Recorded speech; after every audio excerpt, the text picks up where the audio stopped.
Hecho ese contexto en este momento tan especial, ahora nos vamos a centrar exactamente en el papel de los vehículos eléctricos para esa transición energética. Y para ello contamos con 4 intervinientes que creo que aportan perspectivas suficientemente complementarias y, desde luego, con un especial conocimiento de la materia. En primer lugar, intervendrá en representación de la Secretaría General de Industria, del Ministerio de Industria, Energía, Comercio y Turismo, intervendrá Alejandro Cros.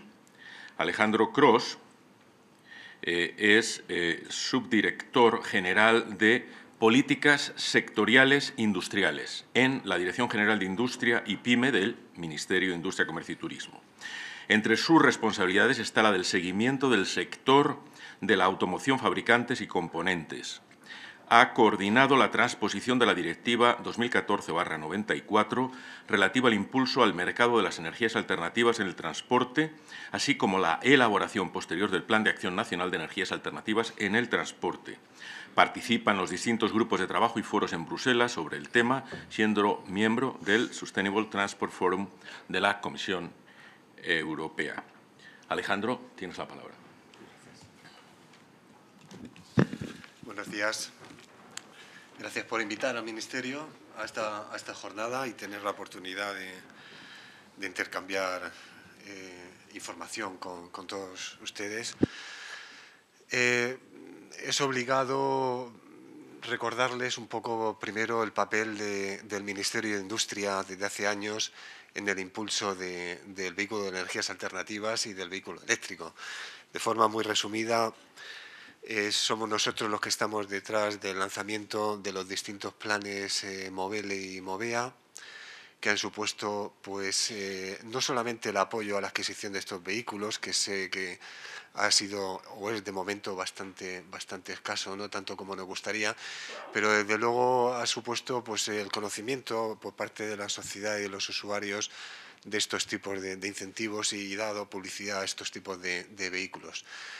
Hemos elaborado y coordinado, como decía el moderador, todos los trabajos en Bruselas para empujar este asunto.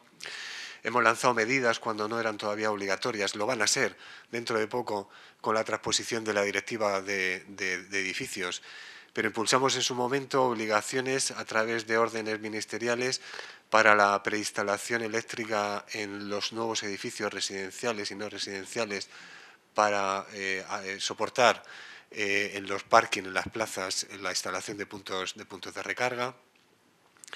Hemos apoyado a los distintos ministerios en sus iniciativas, hemos creado grupos de trabajo interministeriales con las comunidades autónomas, en fin, toda una labor que no termina aquí, por supuesto, que vamos a seguir realizando y quería que nos situaran previamente antes de continuar, ¿no? Bueno, he decidido echar unos números, compartir con ustedes unos números en mi exposición respecto al papel del vehículo eléctrico y hacer solamente unas reflexiones, ¿no? Que sirva un poco de seguimiento de cómo está este tema, ¿no? Las obligaciones que la Comisión Europea está poniendo encima de la mesa para los fabricantes de aquí al 2030, estas famosas emisiones medias de las flotas que tenemos que cumplir de cara al 2030, vienen a suponer números redondos como que tenemos que poner en el mercado en 2030, cuando vendamos, 1 de cada 2 vehículos tiene que ser, un poco menos, ¿no? Pero 1 de cada 2 vehículos, poco menos dependiendo de si salen bonificaciones, si no salen, todo este problema que seguro que lo han oído.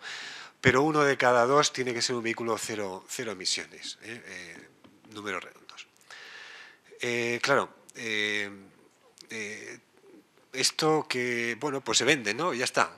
Pues bueno, pues ya está, pues que la gente lo compre, ¿no? 1 de cada 2 y alguien lo comprará, ¿no? Pero en este país tenemos un 80% de media de población que no tiene plazas de garaje.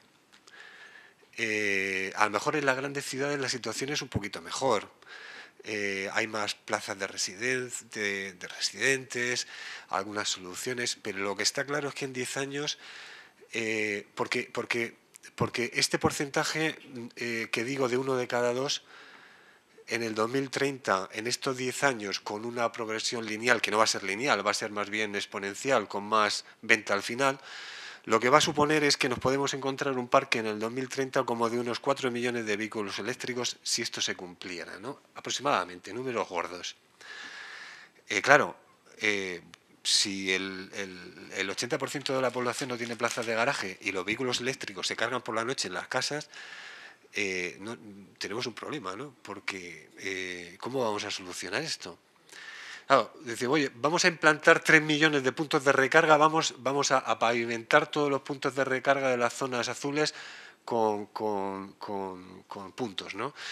Bueno, pues podremos hacer esfuerzos, poner más plazas, ese 20 se puede convertir en un 30, hombre, pues ya cargarán en el trabajo, se puede convertir en un 40, pero 4 por 5, 20, nos vamos a que en lugar de 1 de cada 2, en la práctica tenemos una sociedad que pueda absorber a lo mejor 2, en lugar de 5, 2 vehículos, como siendo optimista a lo mejor 3, poniendo todo lleno de puntos de recarga para los que no tengan plazas, podemos ser un poco, pero aquí tenemos un problema que no sé cómo, es una reflexión que pongo encima de la mesa, aquí hay trabajo que hacer, No quiero que interpreten que estoy en contra de esto, ni muchísimo menos, estoy absolutamente a favor, pero no quiero que todos creamos y pensemos y recibamos la información del vehículo eléctrico simplemente como caída del cielo y esto se cumple sí o sí. No, tenemos mucho trabajo que hacer en este tema, ¿no? Claro, y hasta llegar a 5, ¿cómo ponemos el resto de vehículos cero emisiones? Porque hay que cumplirlo, y lo vamos a intentar cumplir, obviamente. Bueno, pues existen otras soluciones y es la segunda reflexión que traigo. Nos olvidamos de soluciones cero emisiones, como podía ser la utilización más intensiva del biometano.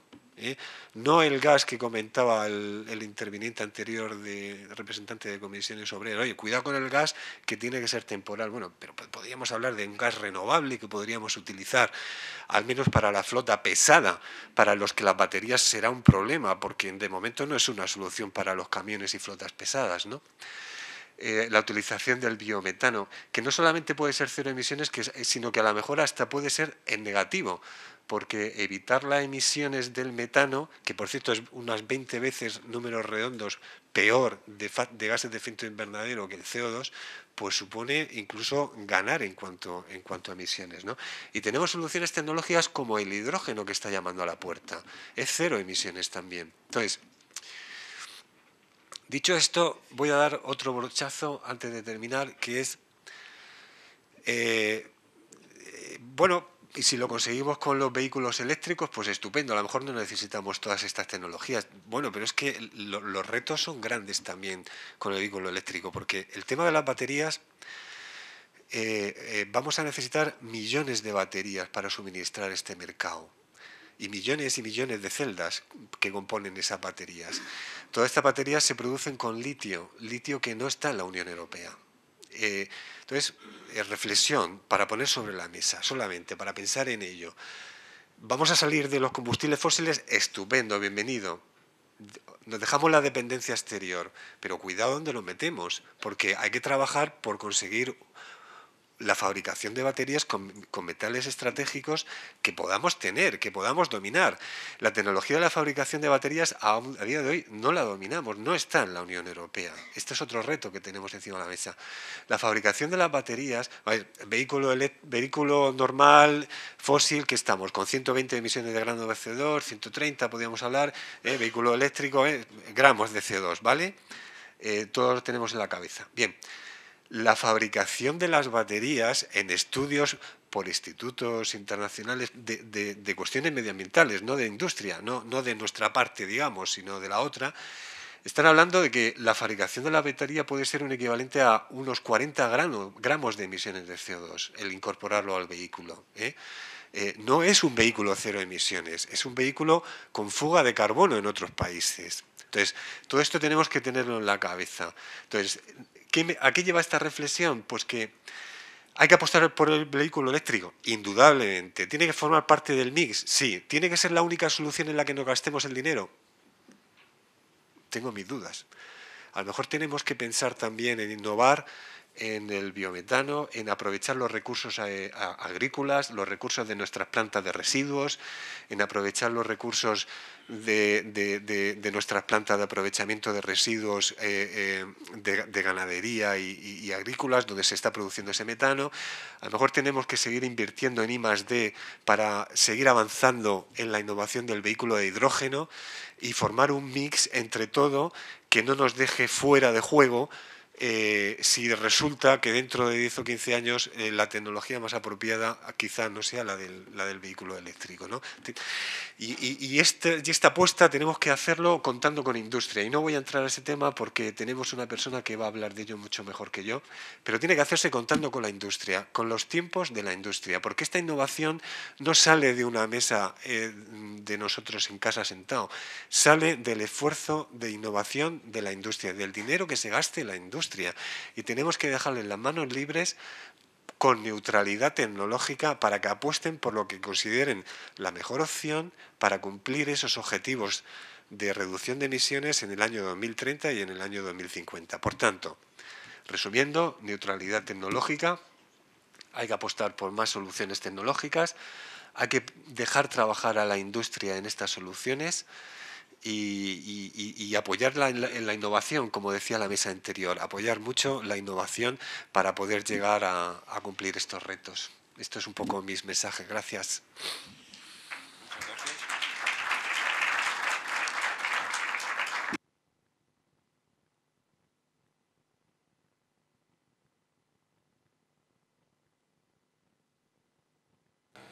Segunda ponente, Arantxa García, ingeniero industrial en especialidad electricidad por la Universidad Carlos III. Antes de nada tengo que decir que vienes como representante de ANFAC, ¿no? Como responsable de medio ambiente, entre otras cuestiones. Como digo, ingeniero industrial, especialidad electricidad en la Universidad Carlos III, máster en ingeniería de automoción por el INSIA, Instituto Universitario de Investigación del Automóvil de la Politécnica de Madrid. Perdón, disculpen. Empiezo de nuevo. Arantxa García, en representación de ANFAC, como responsable de Medio Ambiente, es ingeniero industrial, especialidad electricidad por la Universidad Carlos III, máster en ingeniería de automoción por el Instituto Universitario de Investigación del Automóvil, INSIA, de la Politécnica de Madrid, profesora asociada de la Escuela Politécnica de la Universidad Antonio Nebrija, colabora con la Escuela de Organización Industrial en el programa ejecutivo de vehículo eléctrico, con el Instituto Universitario de Investigación del Automóvil en el máster de Ingeniería de la Automoción y desde el año 2004 es directora del área industrial y medio ambiente de la Asociación Española de Fabricantes de Automóviles y Camiones ANFAC, donde se encarga, entre otras cosas, de liderar y coordinar las iniciativas de la asociación en el ámbito de la movilidad. Arantxa, tienes la palabra. Pues, buenos días y muchas gracias por la introducción. Gracias también al European Climate Foundation y al diario.es por invitarnos a participar en esta interesante mesa redonda. Y bueno, desde ANFAC es la Asociación de Fabricantes de Automóviles y Camiones. Somos un grupo de interés que trata de apoyar y defender los intereses de los fabricantes de automóviles en España y nos dedicamos básicamente a dos grandes líneas de actuación, a tratar de que nuestro tejido industrial siga siendo competitivo y, por otro lado, a tratar que todos estos retos asociados a la movilidad y al mercado de nuevos vehículos pues sean una realidad y lo hagamos de una manera ordenada e inteligente. Muchos de vosotros probablemente lo conozcáis, pero sí que me gustaría dar algunos breves datos de lo que representa la industria de automoción en España. España tiene una industria de automoción que muchos califican de tesoro porque bueno, somos el 10% del PIB, el 10% del PIB y tenemos un fuerte efecto tractor, no solo porque tenemos 17 fábricas en España, sino todo el tejido de proveedores de partes, piezas y componentes y todas las industrias asociadas a la propia fabricación de vehículos forma un tejido industrial muy, muy importante. En España, como decía, tenemos 17 plantas de fabricación de automóviles, más de 1.000 empresas que se dedican a la fabricación de componentes y un tejido de centros de investigación y tecnológico muy importante. Fabricamos actualmente 42 modelos de vehículos diferentes en nuestras plantas. Hemos pasado pues, en los últimos 5 años de fabricar 30 modelos a tener un mix de 40 modelos. 20 de ellos los fabricamos en exclusiva mundial. Y aunque luego daré datos adicionales, ya fabricamos desde hace varios años vehículos alternativos. Para nosotros, vehículos alternativos son los que define Europa. Consideramos vehículos alternativos aquellos que utilizan como fuente de combustión la alternativa a las fuentes de combustión tradicionales, al petróleo, que son la electricidad, el gas natural, el gas licuado y los combustibles sintéticos, a modo de resumen. ¿Por qué se caracteriza la industria de automoción en España, además de por lo que fabricamos y las plantas que tenemos? Porque se realizan grandes inversiones.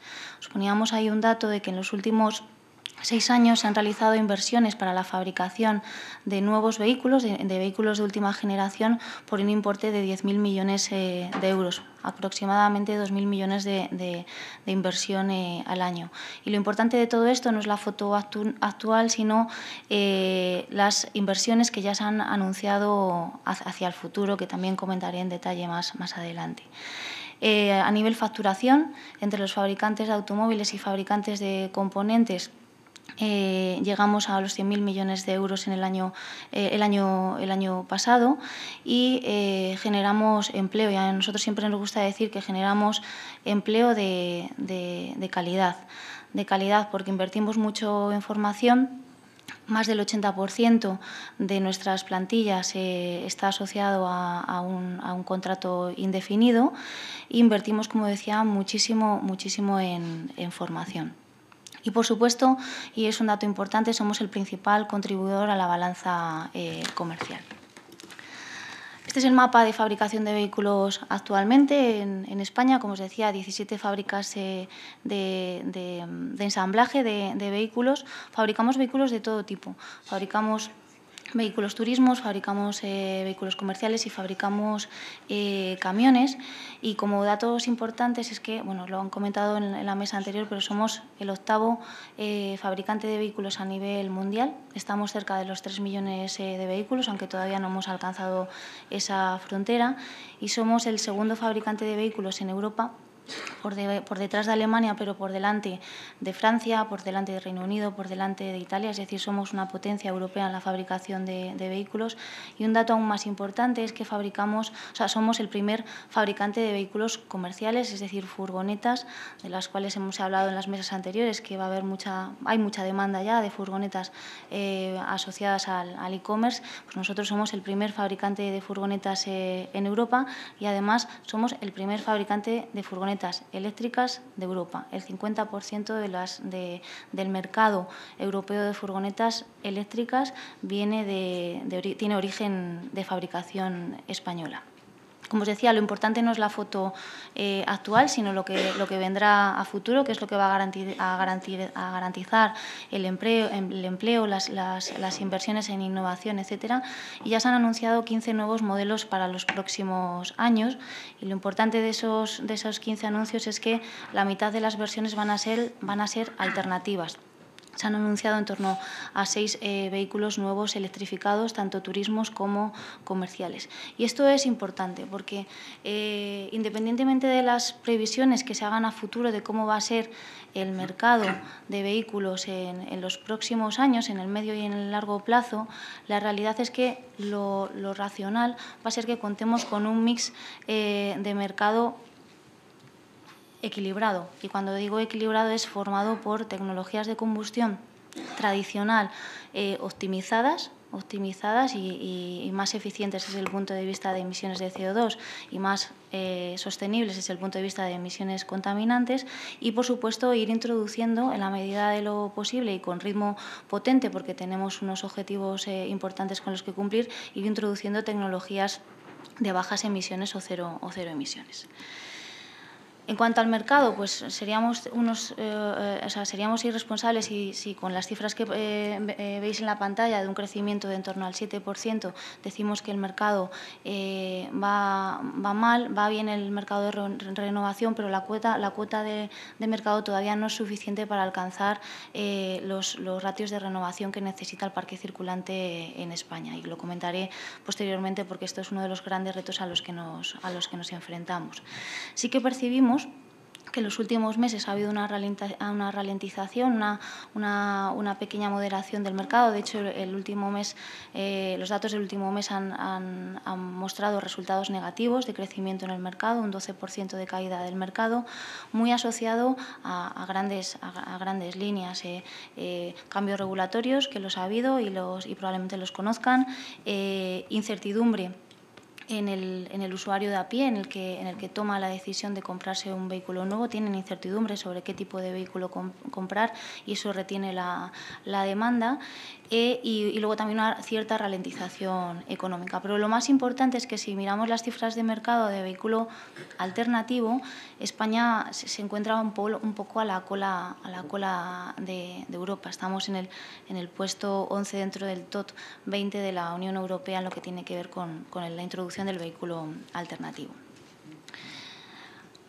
La industria se enfrenta a grandes retos. Dicen los grandes CEOs de las empresas que la industria de automoción va a cambiar más en los próximos 10 años que en los últimos 100 y probablemente sea así. Nos enfrentamos a grandes retos tecnológicos, una disrupción tecnológica sin precedentes que va a afectar tanto a nuestro modelo productivo, lo que fabricamos, como a nuestro modelo de negocio, qué vendemos, cómo lo vendemos y a quién se lo vendemos. Y nos enfrentamos al reto de la conectividad, de la autonomía, de la mejora de la calidad del aire, del impacto que tiene sobre el cambio climático el transporte por carretera, la digitalización, la sobreregulación, la globalización y nuevos mercados, el proteccionismo. Bueno, una serie de retos que no me voy a parar a citar todos, pero lo importante de todos estos retos es que muchos de ellos tienen relación directa sobre el gran reto de la movilidad. Y cuando nosotros hablamos como fabricantes de la movilidad, nos gusta hablar de la movilidad desde una perspectiva integral y nos gusta utilizar el concepto de movilidad inteligente. Para nosotros el concepto de movilidad inteligente, que no tiene que estar porque enfocada única y exclusivamente a la tecnología, es una movilidad sostenible, es una movilidad eficiente, es una movilidad segura. Últimamente hablamos mucho de medio ambiente, pero no hablamos de la seguridad del transporte. Es una movilidad conectada, es una movilidad compartida. Bueno, le podemos poner muchísimos nombres, pero a lo que nosotros nos referimos es cómo abordamos el gran reto de la movilidad sobre la cual todos tenemos un gran compromiso y a mí me alegraba mucho escuchar en la mesa anterior y probablemente en las que vengan que en el fondo todos estamos de acuerdo con este gran reto, todos estamos poniendo de nuestra parte para abordar este reto. Quizá tenemos que ponerle un poquito de orden y un poquito de perspectiva para realmente que se haga realidad. Y en esta búsqueda de la movilidad inteligente, ¿cuáles son las principales barreras que encontramos desde el punto de vista única y exclusivamente tecnológico, que es donde los fabricantes pueden tener la responsabilidad? Porque en la movilidad también afectan otras cosas, afectan la manera, la concienciación del ciudadano, afectan el uso de unos carburantes mejores, afectan, como decían, las políticas de coordinación de la movilidad en las ciudades, la conducción eficiente. Hay muchísimas cosas que pueden afectar a la movilidad, pero si vamos y abordamos este aspecto solo desde la perspectiva tecnológica, nos enfrentamos a los siguientes grandes retos, y es los que nosotros tenemos identificado. Por un lado, tenemos que abordar un gran reto, que es el del progresivo envejecimiento del parque circulante. De nada sirve tener la mejor tecnología del futuro para abordar el gran reto medioambiental si no la podemos ver en nuestras carreteras. Y lo que está ocurriendo es eso, es que el parque circulante de España y de algunos otros países, pero en España realmente es un indicador muy preocupante, es que la media de los vehículos españoles está en torno a los 12,5 años, entre 12 y 12,5 años de antigüedad, y el de las furgonetas es superior. Eso que hace que, pues lo que decía, que desde el punto de vista de emisiones, ya sean contaminantes o emisiones de gases de efecto invernadero, y desde el punto de vista de seguridad, los vehículos que están circulando por nuestras carreteras no son lo que desde el punto de vista tecnológico podría ser el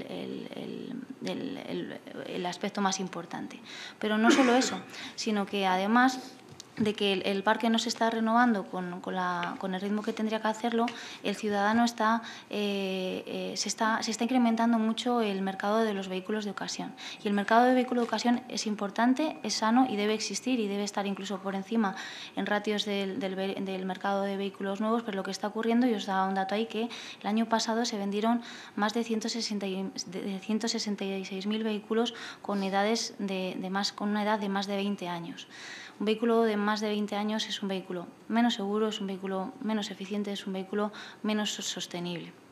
Las bajas de los vehículos también están decreciendo, y este año vamos a cerrar con una edad media de los vehículos que se van a dar de baja en los centros autorizados de tratamiento de en torno a 18 años de edad. ¿Eso qué quiere decir? Que el vehículo ya llega al desguace cuando ya el ciudadano no le compensa arreglarlo, sino que ya le da más el desguace por ese vehículo que la posible solución técnica de ese vehículo. Y ese es un ratio preocupante, sobre todo si queremos abordar los grandes retos a los que comentábamos anteriormente. ¿Qué está ocurriendo también desde el punto de vista de mercado nuevo? Pues que está habiendo una caída acelerada del mercado de vehículo diésel.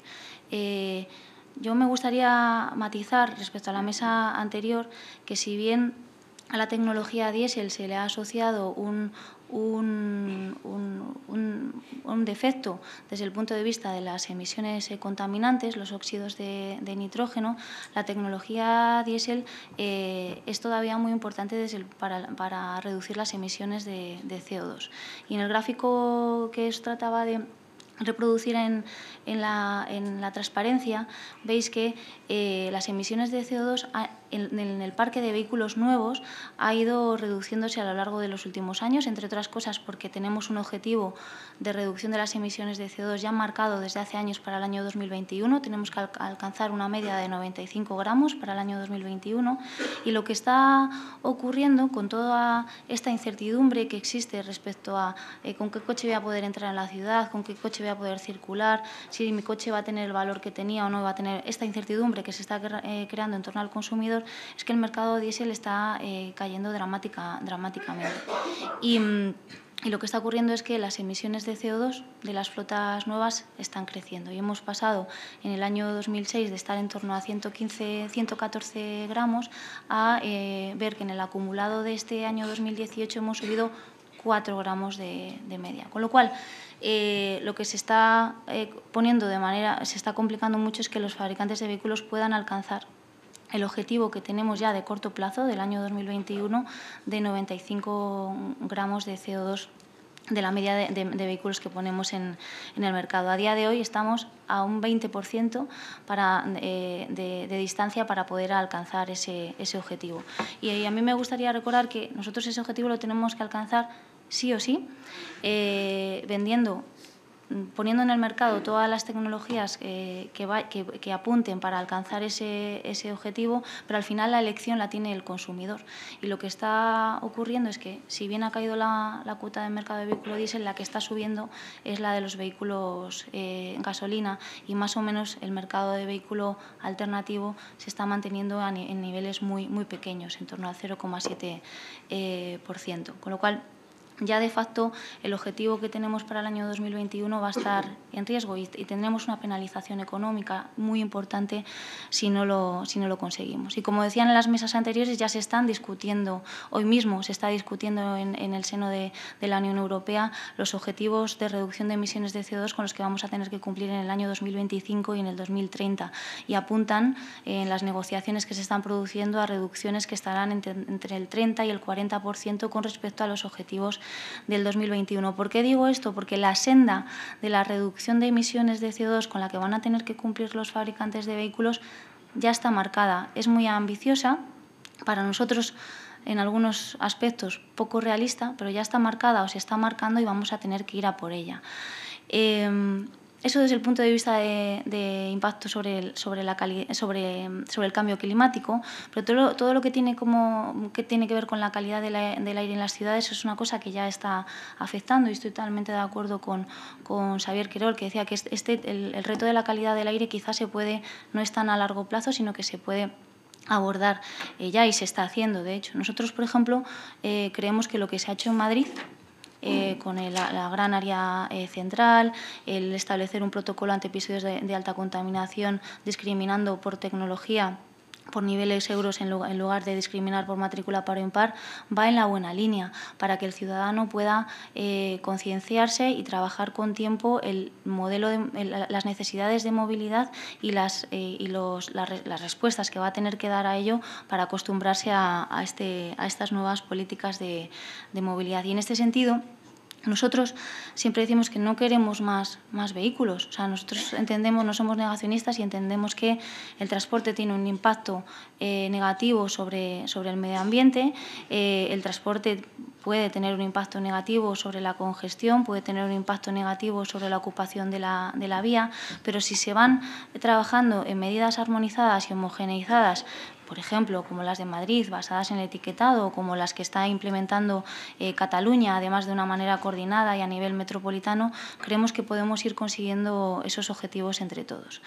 Y una barrera también muy importante, que la he mencionado a lo largo de la intervención, es la lenta penetración que está teniendo el vehículo alternativo. Tenemos que abordar unos grandes retos medioambientales y, sin duda, los vectores energéticos de la electricidad, el gas natural, tienen que favorecerse y tienen que entrar de manera más potente en el mercado. ¿Qué está ocurriendo? Pues bueno, por empezar por nuestra casa, o sea, por empezar criticando las cosas que a lo mejor desde el punto de vista de fabricantes no hemos hecho bien, la oferta comercial de vehículos alternativos quizá todavía no es suficiente.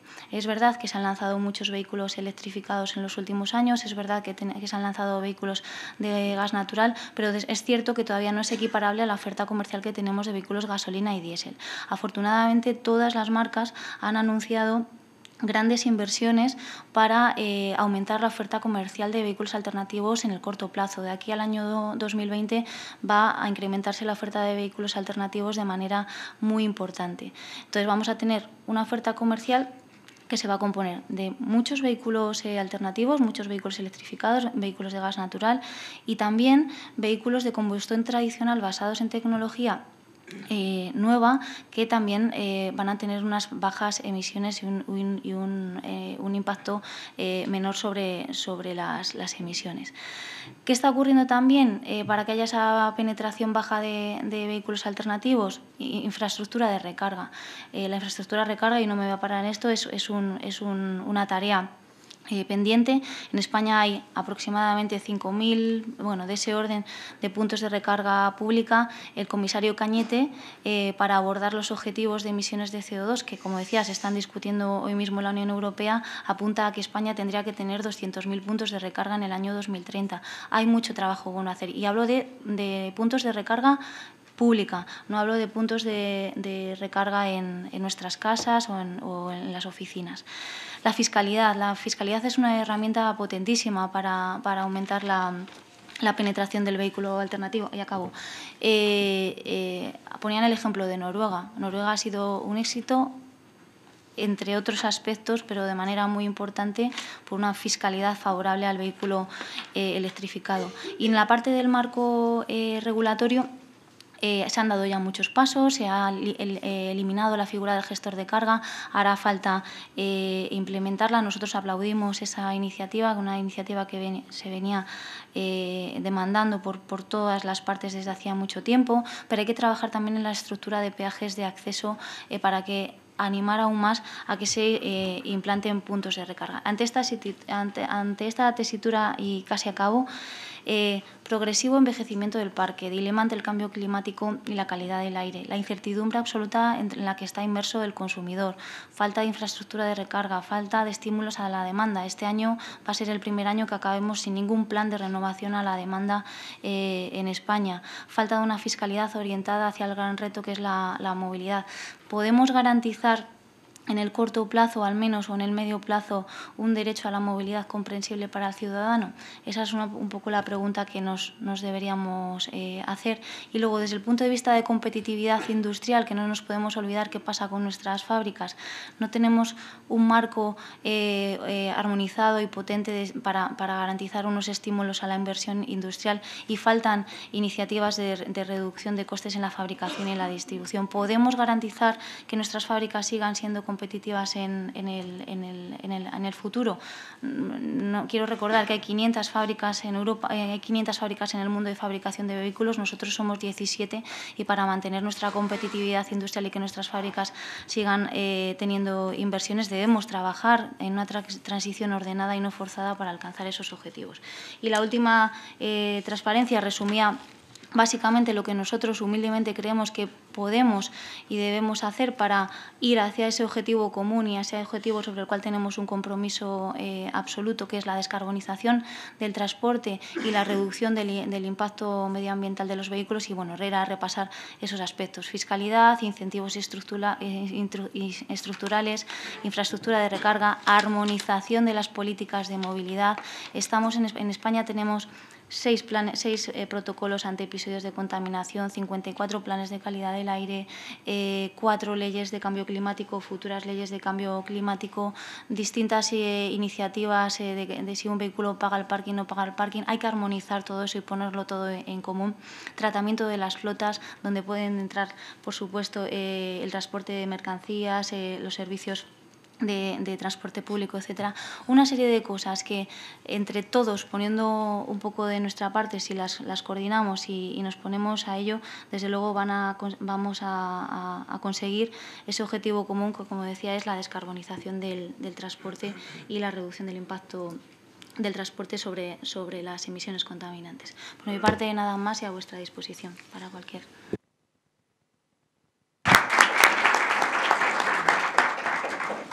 Muchas gracias, Arantxa. Y pasamos al tercer participante, Arturo Pérez. Es desde el año 2011 el director gerente de la Asociación Empresarial para el Desarrollo e Impulso del Vehículo Eléctrico, AIDIVE, ¿no? la plataforma empresarial vinculada al vehículo eléctrico, ¿no? Asociación que impulsó desde sus orígenes y que representa unas 150 empresas de la cadena de valor industrial, tecnológico y de servicios de la movilidad. Es licenciado en Ciencias de la Información, ha dirigido por más de 20 años diversas publicaciones profesionales en las áreas de la eficiencia energética, la logística, la arquitectura y la movilidad sostenible. También ha sido director de Marketing y Comunicación de Ingenierías Energéticas. Arturo, tienes la palabra. ¿Cuánto tiempo prevés? Entre media hora y 3/4. Bien. Vale, pues trataré de ser lo más breve posible dentro de la equidad de tiempos. Vale, también. Bueno, pues básicamente, dentro de lo que es la presentación, lo que vamos es, dejadme que haga una breve introducción de qué es AIDIVE. AIDIVE es una asociación que empezó en 2011, cuenta con unas 150 empresas asociadas que representan toda esa cadena de valor industrial, tecnológica y de servicios de la movilidad eléctrica. Tenemos fabricantes de vehículos eléctricos, puntos de carga, operadores de infraestructuras, etcétera. También estamos en Europa pues, como representantes de la Asociación Europea del Vehículo Eléctrico, en lobbies como Platform for Electromobility, trabajamos en grupos de interés para las infraestructuras como el MI3. Cualquier información adicional la tienen ustedes en www.aidive.es. Bueno, yo creo que ya hemos hablado un poco de la situación en la que nos encontramos y por qué estamos hoy celebrando una jornada de estas características. La verdad es que estamos quedándonos sin tiempo, ¿no? Y ese es uno de los mensajes que tenemos que plantear con mayor urgencia, ¿no? Para las consecuencias del cambio climático, pues bueno, estamos en una situación un poco más urgente de lo que pensábamos que estamos, y eso es algo que hay que tener en cuenta. Incluso Manuela Brunet, la presidenta del World Meteorological Organization, pues ha dicho que en España se calienta 2 veces más rápido que el resto del planeta. Siempre nosotros, pues hombre, España es diferente, lo hacemos todo un poquito más, ¿no? Y eso hay que tenerlo en cuenta, y bueno, se han hablado también de datos que afectan a todo el aspecto sanitario derivado de esta situación, pues bueno, que al final se traduce también no solo en un coste económico, sino también en un coste para el propio ser humano, tanto para su deterioro de salud como fallecimientos, ¿no? Son aspectos que hay que recordar y hay que incidir porque son importantes a la hora de tener en cuenta de qué estamos hablando, ¿no? A mí me gusta plantear este tema: si seguimos haciendo lo que estamos haciendo, pues vamos a conseguir lo que estamos consiguiendo. España es un país de procrastinadores, ¿no? Dejamos para pasado mañana lo que teníamos que haber empezado a hacer antes de ayer, y esta es la consecuencia de lo que estamos encontrándonos ahora, ¿no? Tenemos un objetivo a 2050 del que todos somos conscientes, pero claro, es que llevamos más de una década sin haber hecho lo que teníamos que haber empezado a hacer, y ahora tenemos que hacerlo todo con prisa. Y esta es una de las consecuencias derivadas de toda esta circunstancia. Lo comentaba antes Arantxa, me ha dado una nueva visión de la frase. Antes decíamos que en los próximos 5 años cambiará más que en los últimos 50, ahora son en los próximos 10, mucho más que en los 100, pero es verdad, se produce esto, y además tenemos 2 caminos. Un camino, vamos, es el vehículo eléctrico compartido, conectado y autónomo, y evidentemente una consecuencia. Todos los sectores asociados a la movilidad rodada van a tener que evolucionar en la misma medida. A ver, lo que es cierto es que lo que estamos viviendo ahora, está el vehículo eléctrico, pero el vehículo eléctrico es un factor más de lo que está pasando ahora. ¿Y qué está pasando ahora?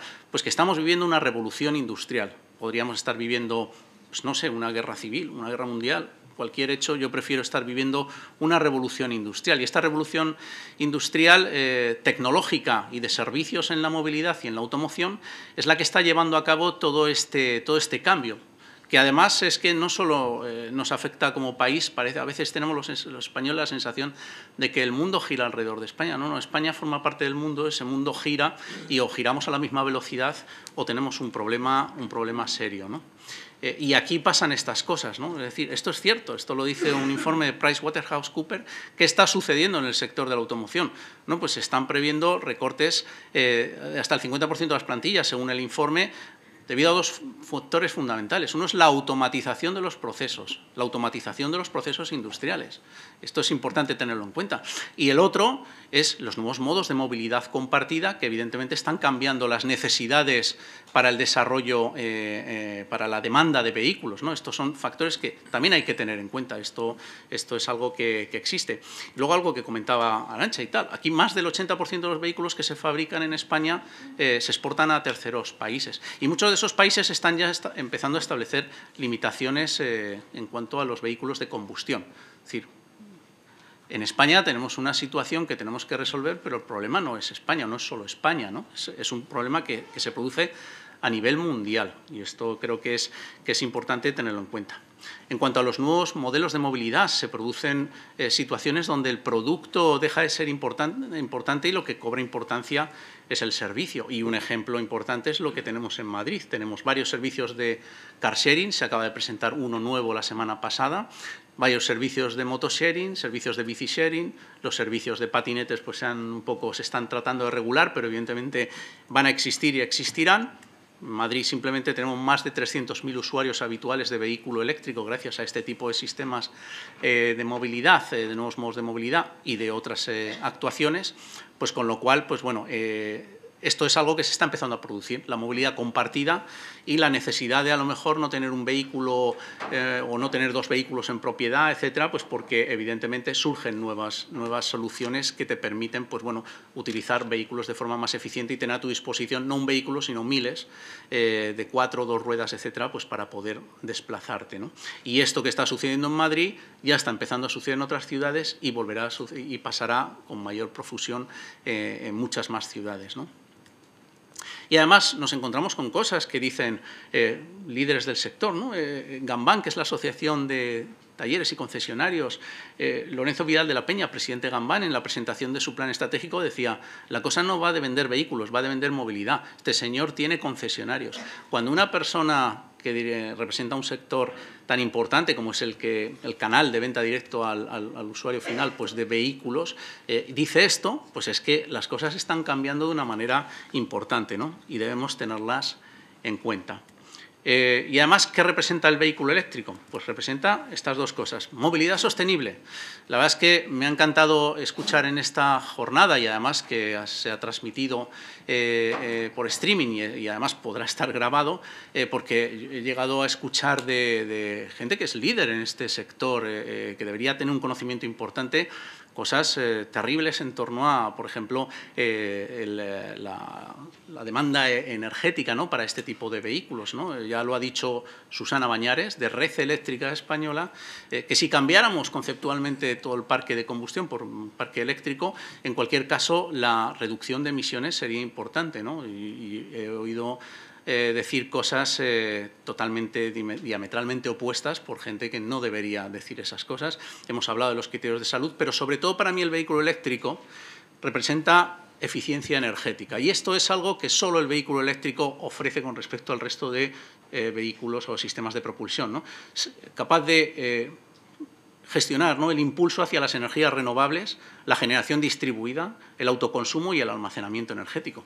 Y más con la incorporación, que ya empieza a haber en varios modelos, del concepto del V2G, es decir, no solo la capacidad de tomar energía de la red, sino también poder entregarla en esos momentos puntuales, que eso va a ayudar a que se produzcan cambios importantes. Ya se está trabajando en proyectos interesantes, por ejemplo, en las islas, para transformar la generación fósil en generación renovable, emplear al vehículo eléctrico como ese factor de integración que permita asumir esa demanda, pero además que pueda jugar al juego energético no solo de tomar energía, sino también entregarla en momentos puntuales, donde también pues ayuda a equilibrar la curva de demanda, ¿no? Se fue Susana, no hubo papel para las preguntas, pero me hubiera gustado preguntarla si ella consideraba que en el futuro próximo digamos, la curva de demanda podría llegar a cambiar, y lo que hoy es a lo mejor horario pico, con la introducción de las energías renovables, pues podrá llegarse incluso hora valle, ¿no? Esto se puede llegar a producir. En fin, el vehículo eléctrico para mí es ese juego de eficiencia energética que creo que hay que tener muy en cuenta. Y me gusta escuchar este tipo de cosas que han dicho algunos profesionales, porque todo este impulso que ha habido en la transformación de la movilidad, que viene dado por la situación, por la firma de un acuerdo como el Acuerdo de París, por los objetivos que ha establecido la Comisión Europea 2050. Es decir, esto no son invenciones de nadie, ni es que nadie se haya vuelto de repente loco y haya empezado a decir, oye, pues esto hay que transformarlo porque me apetece, ¿no? Esto es algo que viene derivado, ¿no?, de todas esas consecuencias, y además de lo que decía de ese periodo de inacción que hemos tenido desde administraciones, probablemente industria, pues de no tener ese avance que se ha podido producir como 10, 15 años atrás, viendo hacia dónde nos dirigíamos, ¿no? Y cuando empiezas a ver pues bueno, que hay grupos industriales, aquí se ha comentado el tema de vehículos de 4 ruedas, furgonetas también, donde somos líderes. Saben, también somos líderes en las motos y ciclomotores eléctricos en España. Fabricamos vehículos de una gran calidad que se exportan al mundo entero. Y también fabricamos también autobuses, camiones, pero también fabricamos un elemento fundamental de la movilidad del futuro a nivel industrial, desde la movilidad eléctrica, que es las infraestructuras de recarga. Tenemos una industria de fabricación de infraestructuras de recarga absolutamente necesaria en la asociación con el desarrollo del vehículo eléctrico, donde somos líderes y fabricamos a escala mundial y con unos niveles de calidad impresionantes. Cuando se habla bueno, pues que parece que hay este conflicto, ¿no?, entre fabricantes y planes, que al final yo creo que no es tanto. Luego yo hablo con industriales que me dicen que, oye, pues que ellos ya tenían planes incluso más ambiciosos, ¿no?, de transformación, porque la industria de automoción no es en absoluto tonto, son muy inteligentes, saben hacia dónde va esto y tienen sus planes hechos de antemano. Este señor, que es el vicepresidente de Volvo para Europa, Oriente y África, pues dice cosas como que España podría ser otro ejemplo para Europa en la transformación total hacia la electrificación. Como fabricantes estamos muy contentos con esta visión del Gobierno de España. Bueno, quizá lo que hay que hacer es ponerse en marcha teniendo este foco, viendo que evidentemente y corroborando lo que ha comentado Arantxa, es decir, el vehículo eléctrico ni llega ahora mismo a todo, ni creemos con los datos que daba Alejandro Cros, pues que evidentemente va a haber una transformación, como alguien puede llegar a pensar, que es que a veces se escucha a esa gente que piensa que pasado mañana los 30 millones de vehículos que hay en España van a ser eléctricos por arte de magia. Esto es imposible y no va a suceder, ¿no? Y tenemos que caminar todos juntos, pero teniendo en cuenta el foco hacia el que vamos. Evidentemente, todas las tecnologías ahora mismo son absolutamente necesarias porque, si no, imposible llegar. Y hablando del sector de la fabricación, pues nos vamos también al de la industria auxiliar, donde, pues por ejemplo, me gusta escuchar líderes como Gestamp, el presidente de Gestamp, que es una empresa líder en el tema de la industria auxiliar, que dice que el coche eléctrico es una gran oportunidad, creación de nuevos productos, y así hay que verlo, ¿no? Dentro de este mundo de transformación me gusta remarcar estos mensajes que creo que son muy positivos dentro de lo que es este planteamiento, ¿no? Como conclusiones principales, pues para mí la movilidad eléctrica es real, es presente.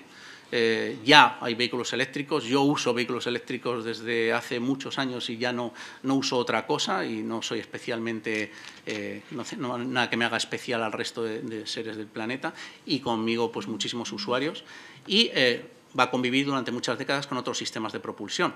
Los objetivos de descarbonización del transporte y control de cambio climático pues ponen al vehículo eléctrico como eje fundamental de su estrategia. Bien, pues tendremos que tener una orientación hacia ese enfoque. Y el mundo está viviendo una revolución industrial, tecnológica y de servicios en la automoción y en la movilidad rodada que va a transformar este sector. Por eso necesitamos ser actores de esa transformación y no espectadores. Me ha encantado escuchar al líder de comisiones obreras decir lo que ha dicho, porque la semana pasada tuve la ocasión de tomar un café con Susana. O sea, es el programa, no es que me tomara un café el café con Susana, que es de Susana Griso, en Antena 3, y coincidí con el secretario general de UGT. Y la verdad es que, honestamente, me aterró escucharle el decir, pero ¿por qué vamos a formar parte de este impulso si nosotros, pues que lo que nos digan en Alemania o lo que nos digan, si nosotros tenemos que... No, perdonen, tenemos que luchar por ese liderazgo, tenemos que ser un país líder, trabajar para que esta transformación estemos a la cabeza y sigamos siendo líderes, como decía Arantxa, que lo somos actualmente en la fabricación de vehículos, de industria auxiliar, pero aquí mucho más, porque va a haber muchas más oportunidades. Pero lo que tenemos que también tener en cuenta es que todos los datos de PIB que podamos tener, todos los posicionamientos que tenemos ahora, no nos vienen por la Constitución en el artículo 8. Esto, probablemente hay casos importantísimos de empresas, como pasó con Kodak, con Intel, con Nokia, podemos nombrar miles, que eran líderes en su mercado. Kodak tenía 131 años de historia y era líder en su sector, pero vamos, irrefutable. Y se fue a la quiebra, pues se fue a la quiebra por no aceptar un reto tecnológico como el que vino, que fue el de la fotografía digital. No caigamos en esos errores. O si en su momento, cuando los serenos empezaron a ver que empezaban a llegar los porteros automáticos, hubieran saltado los sindicatos a decir, oiga, por favor, que se va a acabar con el trabajo de los serenos, ¿qué vamos a hacer? Bueno, pues hubo una reconversión y los serenos acabaron siendo miembros de la policía local. Esto es lo que tenemos que trabajar, ¿no? Al final viene un reto y eso es lo que hay que asumir. Tenemos tiempo y prisa, pero podemos, las administraciones y la industria, tenemos que colaborar, dejarnos de quejar y protestar. Y evidentemente tenemos que tener un esfuerzo conjunto, administraciones e industria, para que esto se desarrolle de la manera más importante. Simplemente, al hilo de los comentarios que se han hecho, he escuchado con atención, por ejemplo, lo que comentaba Alejandro Cros, y evidentemente el tema de baterías. Recientemente ha salido una información, ¿no? Una empresa alemana pues ha llegado a un acuerdo con una empresa boliviana para pues crear una joint venture para poder desarrollar baterías y poder suministrar a Alemania de baterías de litio-ion, porque ahí hay una producción de litio importante, una inversión de 1.200 millones de euros, si mal no recuerdo. Pues quizá estas cosas hay que trabajarlas también junto con el desarrollo de nuevas químicas, como el metal aire, que también tenemos empresas en España que están trabajando en este desarrollo y pueden ser muy interesantes porque pueden ofrecer una mayor densidad energética y mayores capacidades, a lo mejor, que el litio, vete tú a saber. Pero en cualquier caso, pues lleguemos a ese tipo de acuerdos, trabajemos para desarrollar industria de baterías, comillas, hay un mensaje importante en esto. Es decir, a la industria se le pidió en su momento, oiga, invierta usted para que haya diésel, ¿no? Y así lo hizo, ¿no? La industria dio respuesta a esa demanda que vino tanto por parte de los usuarios como por parte de las administraciones.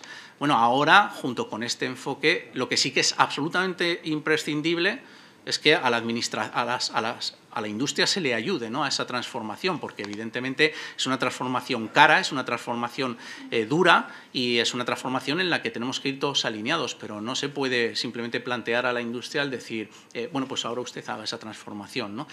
Tiene que haber un plan, como decía Arantxa, de incentivos, tiene que haber un plan coordinado, tiene que haber un plan ambicioso.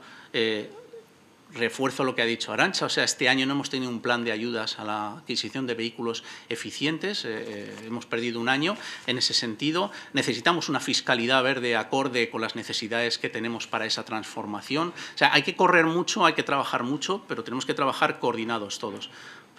Quiero acabar con una reflexión que es esta: no es la especie más fuerte la que sobrevive ni la más inteligente, sino la que responde mejor al cambio. Yo creo que tenemos que responder a ese cambio, tenemos muchos retos en ese sentido y bueno, pues el mensaje es básicamente que administraciones e industria colaboremos realmente estrechamente, teniendo claro el foco para poder llegar de la manera más eficiente y manteniendo a España en posiciones de liderazgo o incluso superándolas, ¿no?, porque tenemos esa oportunidad. Pues nada más y dejo el resto al debate. Muchas gracias. Muchas gracias. Muchas gracias y pasamos con la cuarta ponente, Isabel Buchel. Actualmente es la delegada en España de la Federación Europea de Transporte y Medio Ambiente, Transport and Environment, que es como generalmente se la conoce, desde donde promueve la protección ambiental y del clima en todos los ámbitos del transporte. Isabel es doctora en Derecho Europeo, consultora entre Madrid y Bruselas en Derecho Ambiental, Energético y de Transporte. Transformarse en universidades de Colonia y de Marsella, Francia, Basilea, Suiza. Trabajó en el Ministerio francés de Asuntos Exteriores y en el Tribunal de Justicia de la Unión Europea. Isabel, muchas gracias. Mira, ¿sabes tú cómo pones la pantalla completa? Es un PDF. Ver, ¿vale aquí? Creo que es aquí. Vale. ¿Dónde está? Nuevo pantalla completa. Perfecto, gracias, Arantxa. Buenos días, muchas gracias, Antonio, por la presentación. Quería agradecer a la European Climate Foundation por contar con nosotros en este evento y dar la enhorabuena a Carlos Bravo, el principal organizador. Ya sé que llegamos con un poco de retraso, voy a intentar respetar al máximo los tiempos. Brevemente, la Federación Europea Transport and Environment es una federación de ONGs ecologistas con sede en Bruselas. Tenemos 58 socios en 26 países de Europa. Y como dijo Antonio, yo soy la representante en España, la coordinadora entre el nivel de Bruselas y con los socios que tenemos en España, que son la Fundación Ecología y Desarrollo ECODES, Ecologistas en Acción, EcoUnion y la Asociación de Transporte Público PTP. Todos juntos promovemos el transporte sostenible y nuestro trabajo consiste a diario a invitar a las autoridades a tener en cuenta un alto nivel de protección del medio ambiente. Sabemos que según el compromiso que tenemos, según el Acuerdo de París, tenemos que llegar a la neutralidad en carbono en 2050 y eso en todos los sectores. El panel del IPCC, el 8 de octubre, nos lo ha recordado, que estamos realmente atrasados y tenemos que acelerar en todos los sectores. Cito el último informe, donde destaca este panel de expertos la urgencia y la necesidad de cambios rápidos, de gran alcance y sin precedentes en todos los aspectos de la sociedad, incluido el transporte. ¿Qué opciones hay? Se mencionaron los vehículos alternativos. Por cierto, es un término que se ha acordado a nivel europeo, pero no es por eso que no se debe criticar, porque muchas veces es un mínimo denominador común o el resultado de un compromiso. Lo que criticamos nosotros es que dentro de esta definición de los combustibles alternativos o vehículos de combustibles alternativos se cuenta con el gas. Para nosotros el gas no es un combustible alternativo porque simplemente sigue siendo un combustible fósil y no permite descarbonizar el transporte. Aquí esta infografía muestra los resultados de un estudio que publicamos en el mes de octubre, comparando vehículos diésel con vehículos de gas. Y como se puede ver en las nubes, hay variaciones, es decir, que según la tecnología se puede lograr una mejora hasta 7% en el mejor de los casos en términos de emisiones de gases de efecto invernadero, pero en el peor de los casos incluso contaminan 6% más. Es lo respecto a los turismos. Respecto a los camiones, esta variación es entre un 5% mejor, un camión de gas comparado con el mejor de su clase de diésel, o incluso un 2% peor en términos de emisiones de gases de efecto invernadero. Y para los buques, estas cifras se sitúan entre un 9% mejor o un 12% peor. Por eso, como los beneficios, si hay, no son significativos, además pensamos que hay alternativas tecnológicas que existen ya, como acabamos de ver, y que realmente son de emisiones nulas y por eso se tienen que preferir.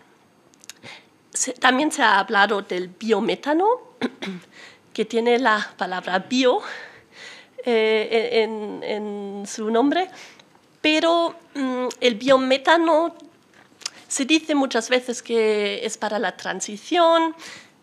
El riesgo es que es una solución para quedarse y pensamos que además, los estudios lo demuestran, la cantidad es insuficiente. No hay suficiente biometano para alimentar los coches y además es insostenible. ¿Por qué? Porque en Europa la mitad, como muestra esta infografía, proviene de cultivos alimentarios, como el maíz. Además, solo podría cubrir entre 6 y 9% de necesidades energéticas del transporte y pensamos que en este caso es mejor utilizarlo en otros sectores donde es todavía más difícil utilizar alternativas, donde no hay esas alternativas que ya existen en el transporte, como por ejemplo residencial o industria. Hoy en día solo 4% del gas consumido es de origen renovable y menos de 1% está utilizado en el transporte. ¿Por qué es insostenible? También por el denominado efecto ILUC, Indirect Land Use Change, es decir, que se utilizan tierras utilizadas para cultivos alimentarios para cultivar dicho biocombustible. Y eso es solo una transformación del uso de suelo, pero quita suelo para alimentos. Y en este caso, por ejemplo, también cuando se habla del biodiesel, muchas veces hablamos de aceite de palma y que supone la deforestación de bosques tropicales. Pero no me voy a extender mucho y más bien pasar a por lo menos 7 razones por las que Europa debe apostar por la electromovilidad. comparando el coche eléctrico en su ciclo de vida completa con uno de diésel, lo que corresponde a la columna a la izquierda es un coche promedio de diésel, y luego las otras columnas corresponden a coches eléctricos según los países y según el mix energético que hay en estos países. Pues las emisiones, si comparamos, son inferiores en todos los casos de los vehículos eléctricos, incluso en un mix energético como el de Polonia, que está al lado de la columna de la izquierda, es decir, Polonia que cuenta todavía con mucho carbón en su red de electricidad. Así que España, se puede ver en España el vehículo eléctrico con el mix actual energético emite 60% menos que uno diésel. Además, el vehículo eléctrico significa para el consumidor un ahorro en combustible en promedio a nivel europeo de 700 euros. Luego voy a dar unas cifras específicas para España. La creación de empleos en la Unión Europea se ha cifrado en 200.000 hasta 2030. Según este estudio, el estudio se llama Fueling Europe's Future, según iniciativa de la European Climate Foundation, y este estudio es para toda Europa, se ha replicado a nivel español.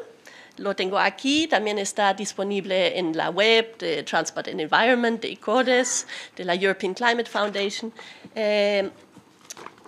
Es sobre iniciativa de la European Climate Foundation que lo replicamos a nivel español, juntos con ECODES.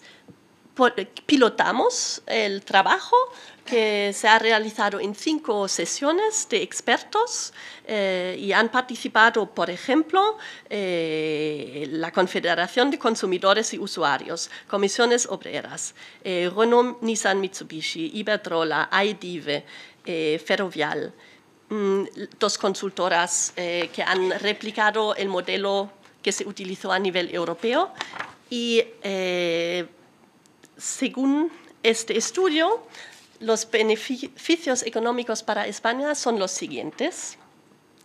Un aumento del PIB, creación de 23.000 empleos en 2030, una mayor renta disponible para los conductores, los propietarios de vehículos, porque ahorrarán en combustible y mantenimiento en promedio 2.000 euros al año.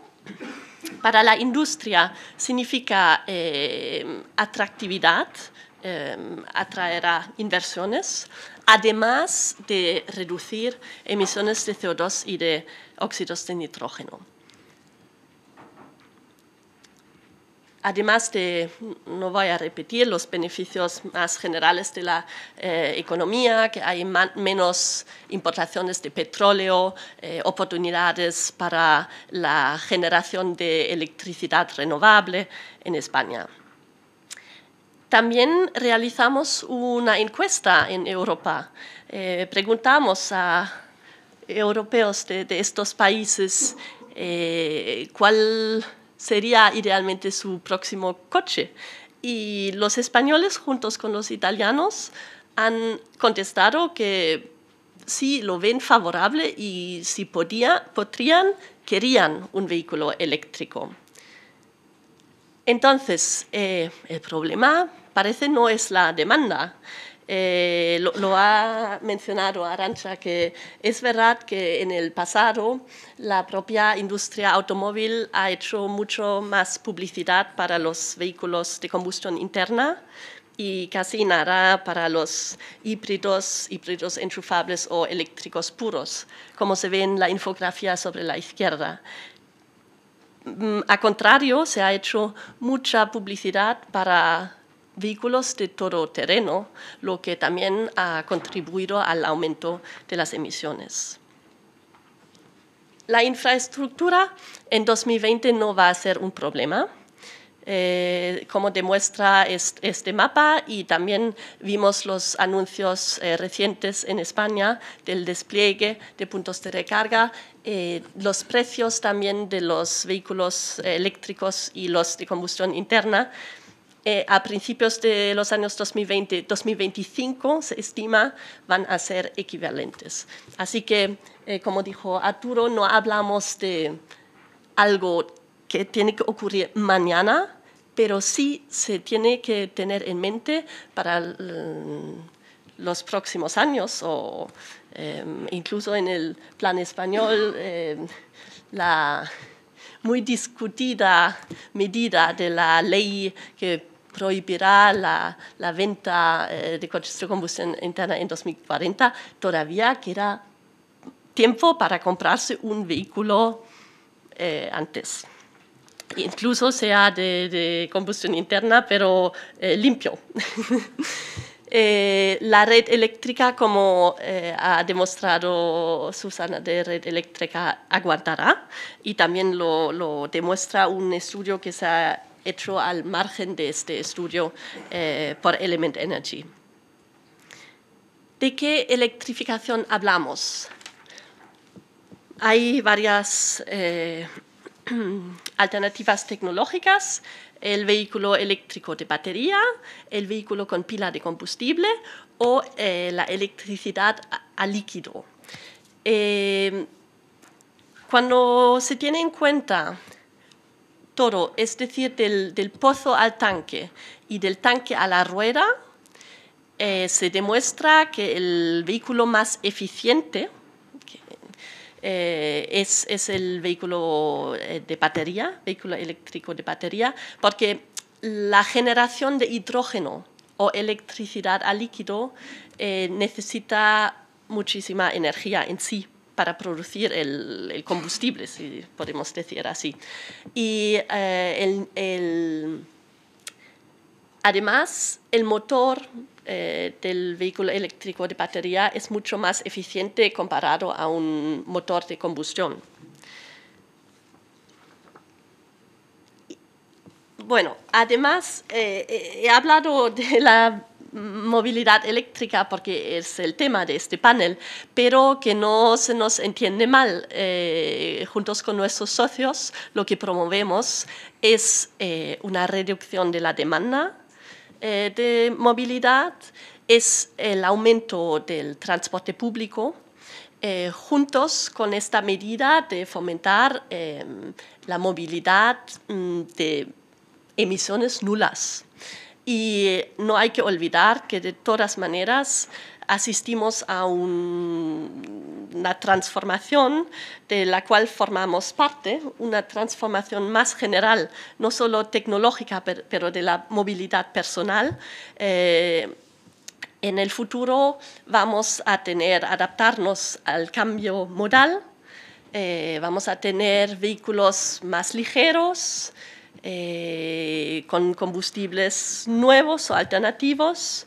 No vamos a ser propietarios a esta cuota que tenemos hoy en día, pero vamos a compartir servicios de movilidad. Habrá que repensar la fiscalidad, efectivamente, y no hay que olvidar que también la movilidad conectada y autónoma está casi aquí. ¿Qué necesitamos concretamente? Aquí un resumen. Nosotros abogamos por unos estándares ambiciosos de CO2 para coches, furgonetas y camiones, una fiscalidad verde, la equiparación del diésel y la gasolina, pero también acabar con las ayudas al gas, incentivos a la compra de vehículos eléctricos, la diversificación de modelos. Hoy aprendimos que ya está en marcha y estamos con impaciencia de conocer la oferta. Y pensamos, por último, que la mesa de movilidad que se ha anunciado tantas veces, que no estaba muy clara si estaba liderada por Miteco o Mincotur, pensamos, y siguiendo el modelo regional en Alemania, en Baden-Württemberg, que lo que podría ser una solución es que esta mesa esté liderada por presidencia. Muchas gracias.